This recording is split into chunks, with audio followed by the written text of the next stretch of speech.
is to try to get the NDAA approved without any extraneous matters included in it. We've done this for 60 straight years, and I don't think this ought to be the first year that we don't achieve passing an NDAA. With regard to government spending, time is ticking. We have not been able to agree on a top line yet, and I think it's becoming increasingly likely that we may need to do a short-term CR into early next year. We're running out of time, and that may end up being the only option left that we could agree to pursue.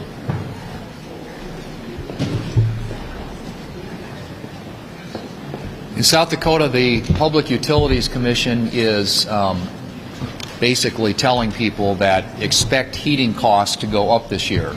And nationally, the National Energy Information Administration is saying that heating your home this year is going to increase 28%, and that's on top of double-digit increases last year. And I think you can attribute all of this to the lack of a coherent energy policy by the Biden administration. And so the question is, what can we do to bring energy costs down? And I think one is adopt an all-of-the-above energy strategy that is American energy independence. When I say all of the above, I'm talking about oil and gas and biofuels and nuclear and wind and solar and all of the above. Unleash American energy production in this country and quit turning outside the United States for our energy needs. Secondly, is to end the hostility that this administration has toward oil and gas production in this country. They have adopted this agenda called the ESG agenda, Environmental, Social, and Governance agenda, which is designed to limit or prevent production or investment in production in certain areas of our economy, namely oil and gas. And we would also argue in farm country, agriculture, farms and ranches.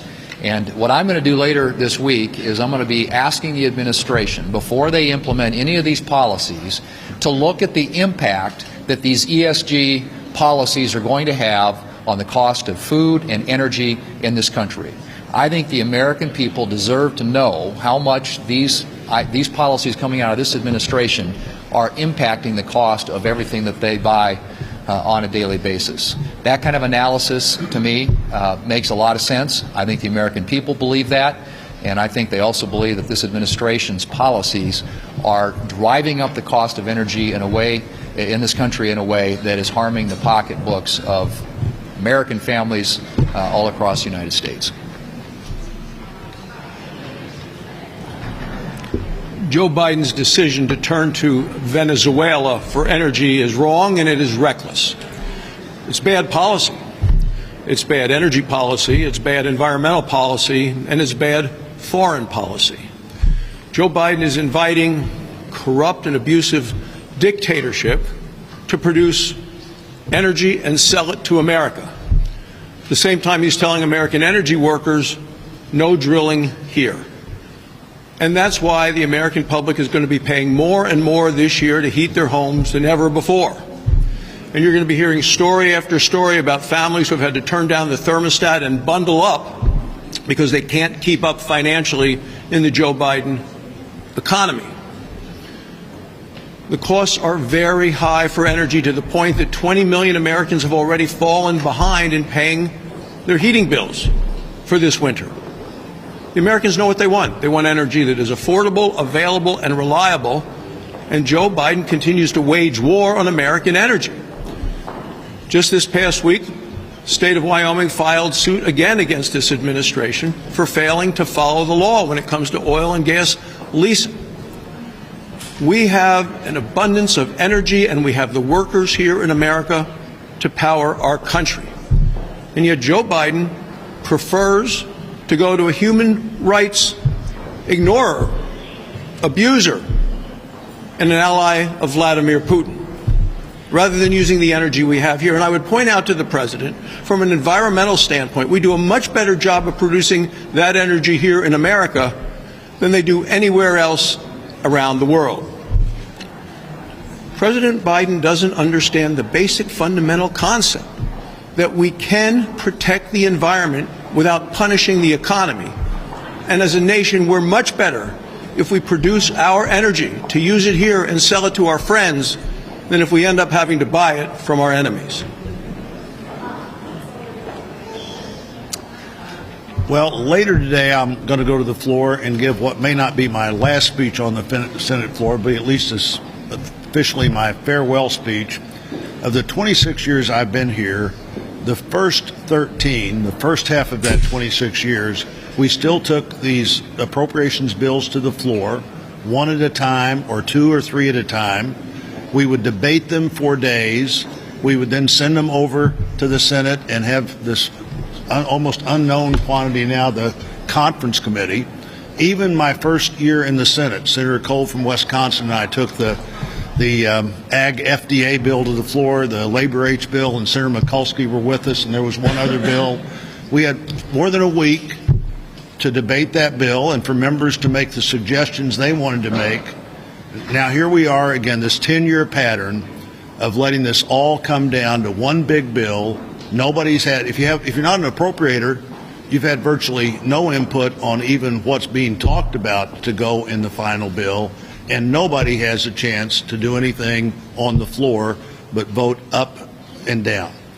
For 220 years, the principal work of the Congress was to debate how we spent our money and how we raised the money that we would have to spend. That was a formula that worked pretty well for a long time. It gave members a reason to be here. Now, year after year, we wonder what's going to come out of a room that nobody has any access to. The leaders don't benefit from that. The members don't benefit from that. And certainly the people of the United States of America and the world don't benefit from the way we're doing business now. Days are rapidly slipping away until the end of the year, and in these few days, we have to come up with an NDAA that will make it through the House, the Senate, and be signed into law by the President.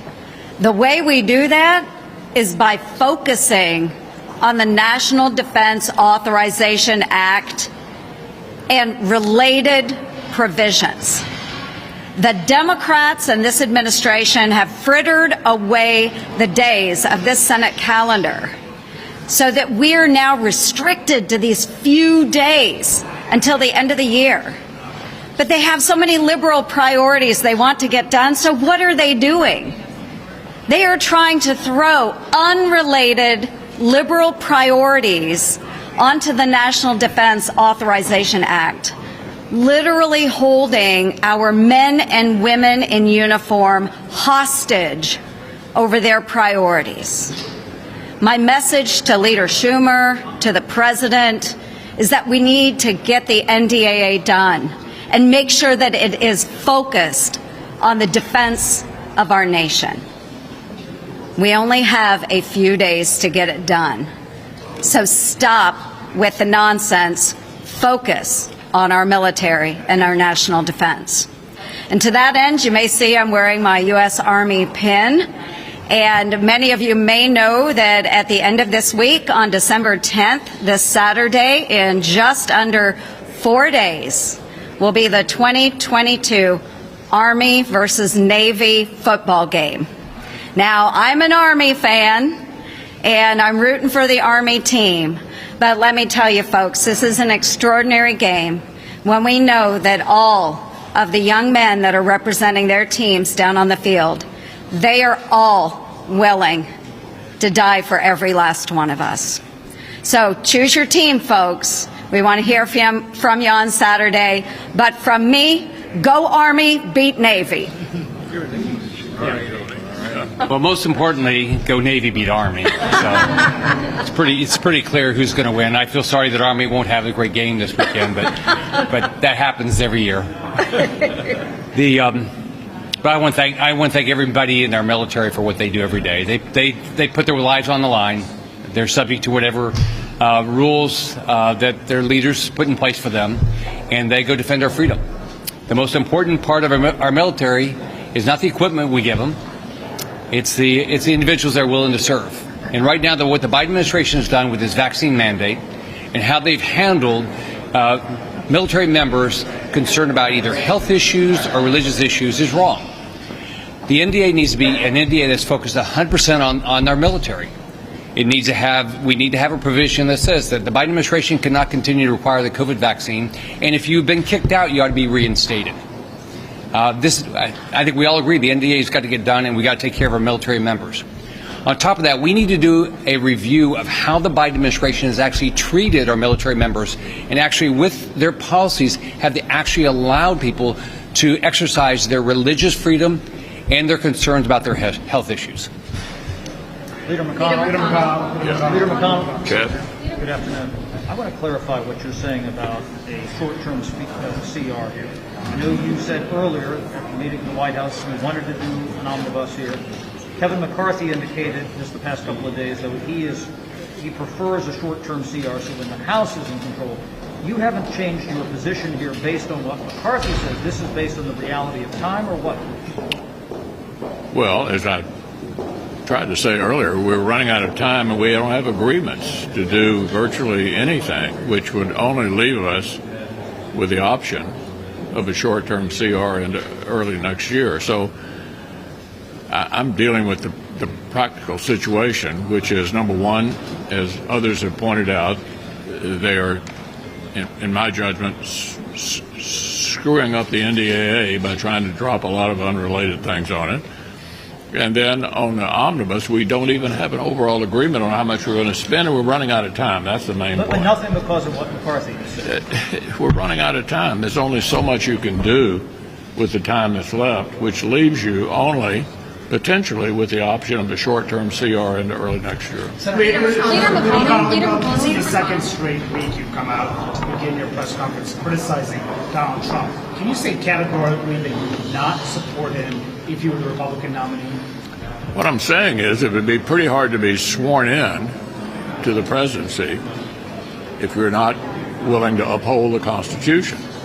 That's what I said, and I just said it again. What about your personal support? The family of Brian Signal chose not to shake your hand at today's ceremony, and they said it's because they're concerned you have not done enough to call out former President Trump's actions after January 6th and leading up to it. How would you respond to the family? Yeah, I would respond by saying today we gave the gold medal to the heroes of January 6th. We admire and respect them. They laid their lives on the line, and that's why we gave a gold medal today to the heroes of January 6th. Leader McConnell.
I think this could be it's also it's just to say the words. Not that I expect out of that. I'm glad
they heard the question, so you figured because Eddie wasn't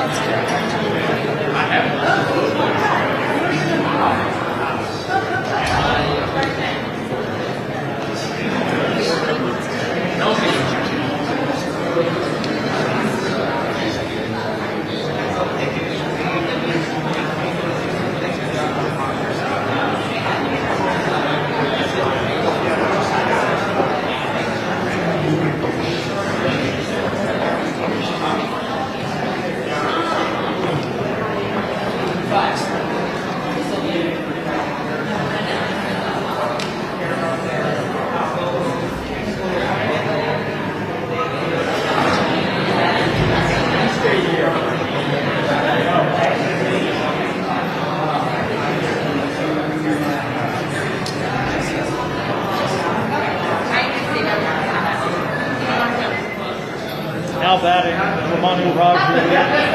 Now batting, Ramanu Raju, Ali Zaslav. How are you? He's announcing the pinch hitter, the batting change in the order.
Find out what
Ganell is asking.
Tell us.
Okay.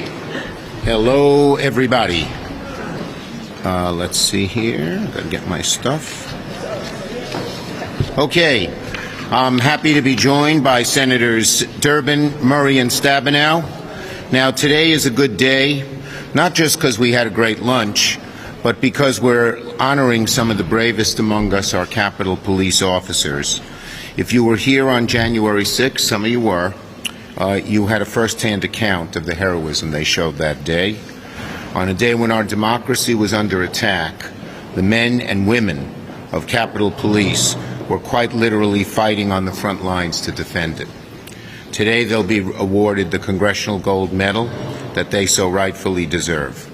And we just take off our hats to them. As you probably saw in the films, I was within 20, 30 feet of these awful people, these hooligans, these insurrectionists, and the Capitol Police protected me. They were great. Okay, but that's not the only thing on our agenda today. We'll be continuing negotiations to chart a path forward to fully fund the government for the next year in an omnibus and our military in the NDAA. This isn't an easy process, but it's important nonetheless for the well-being of our troops, for the preservation of our national security, for the tens of millions of Americans who look to the federal government for a wide range of basic services. Democrats and Republicans must work together to fully fund the federal government and pass an omnibus and an NDA quickly. On that, tomorrow we'll have an all-senators classified briefing on the latest developments in Ukraine.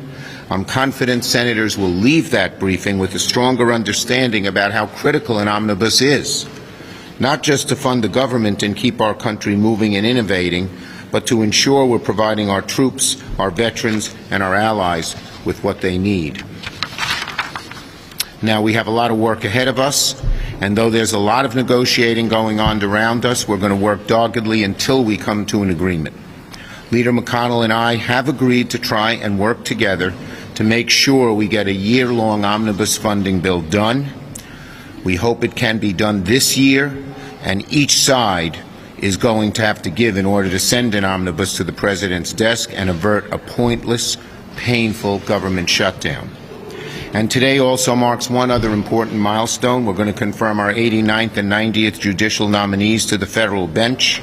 We're on pace to finish this year with more judges confirmed in the first 2 years of either of the previous 2 administrations. These nominees stand out not just in number, but in groundbreaking diversity.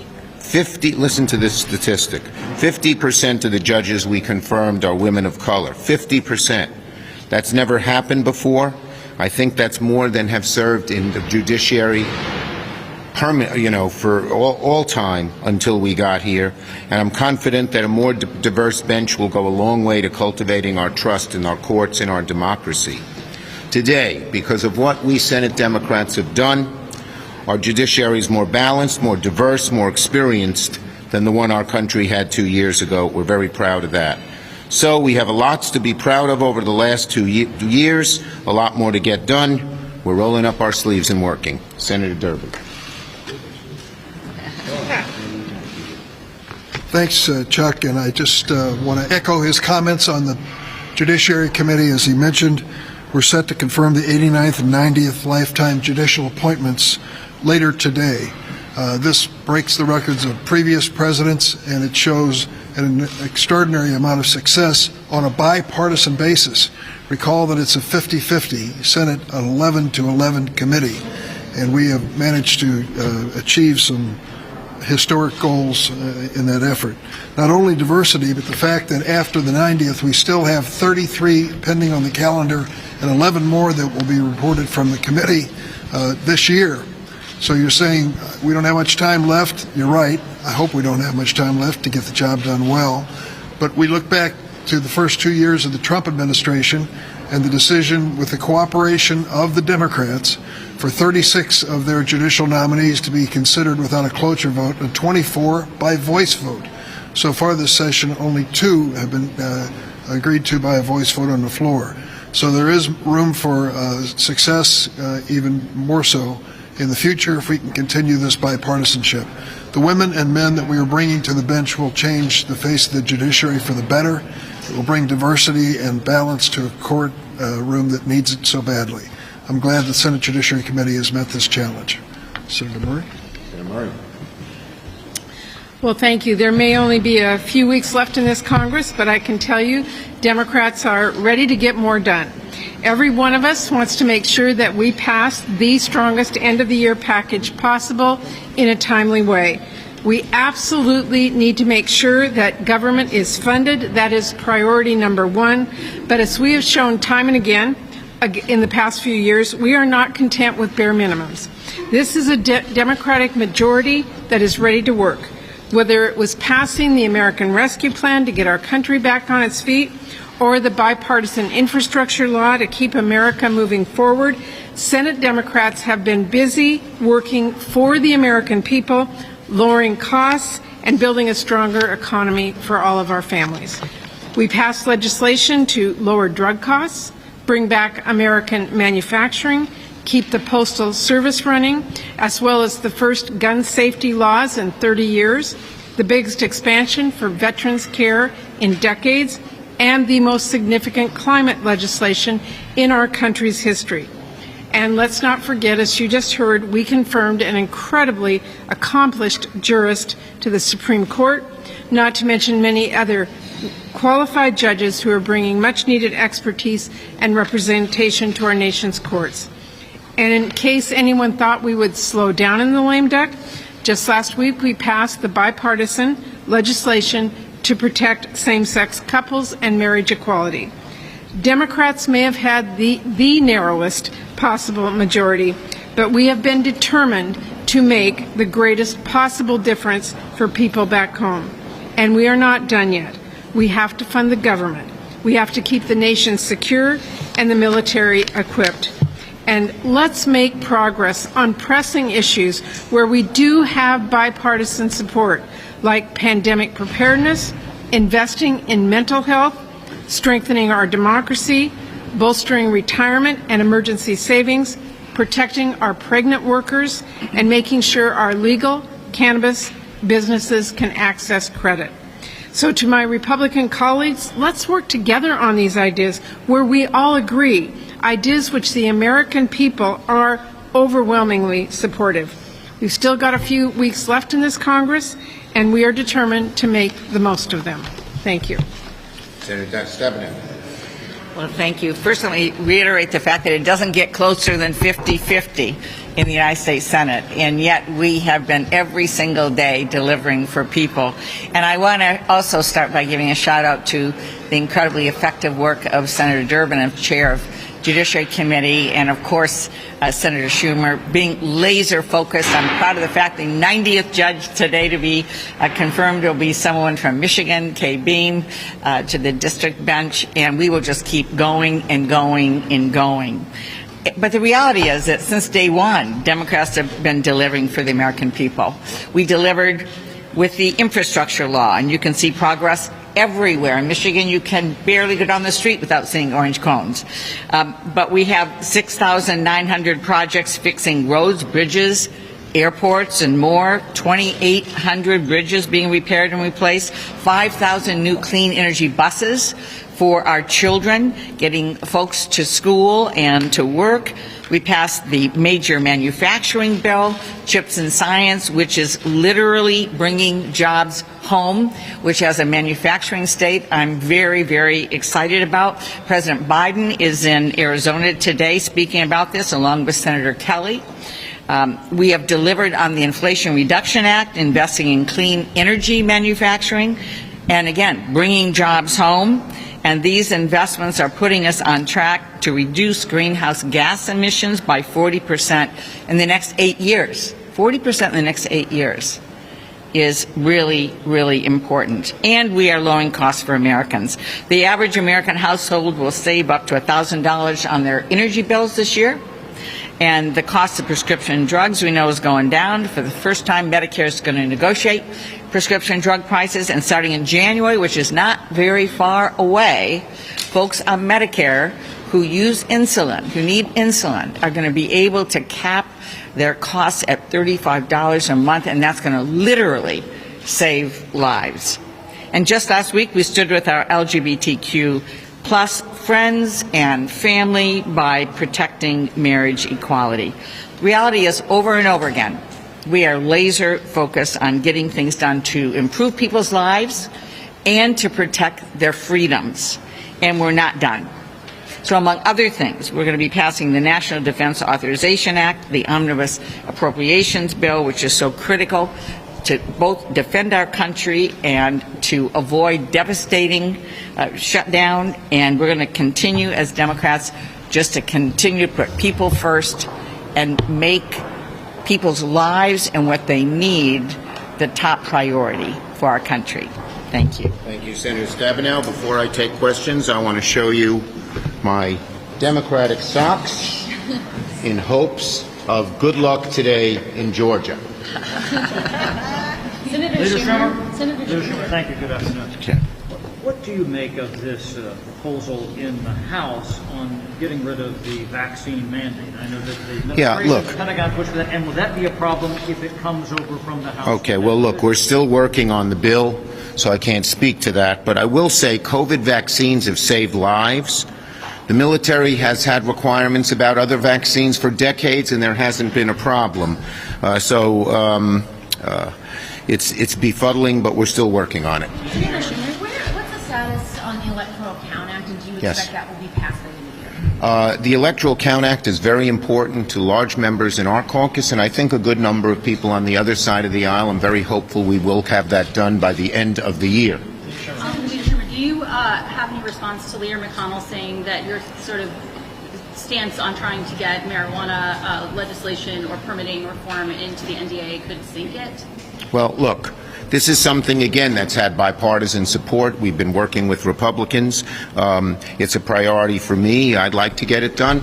We'll try to discuss the best way to get it done. Yes?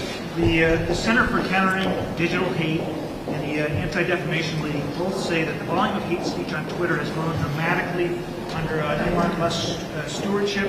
The Anti-Defamation League says that there's an increase in anti-Semitic content on the platform and an increase in the moderation of anti-Semitic posts. Would you be open to reviewing Section 230 of the Communication Well, Decency Act or taking any other steps to counter? Look, I've always said that Section 230 is something that we should look at. The difficulty there is coming up with the right solution, but it's something I'd be open to looking at. Leadership, Yes, what do you make right, of this the- nice man over here. On immigration, the cinema proposal that came out plus tomorrow in the House, they're going to be voting on the e-files. Senator Durbin has said that getting something done for the Dreamers is a big priority. Everything else you need to do. Look, Senators Sinema and Tillis are talking, and I welcome people discussing it. It's something, obviously we'd very much like to get done, and we hope that those talks come to positive fruition. Last one. Schumer, what do you make of the protests breaking out worldwide of people standing up against the Chinese Communist Party for their COVID lockdown measures? Well, look, I think that under Xi, China has become far more authoritarian, yet the Chinese people are far more democratic, small d, and they don't like it. Thank you, everybody.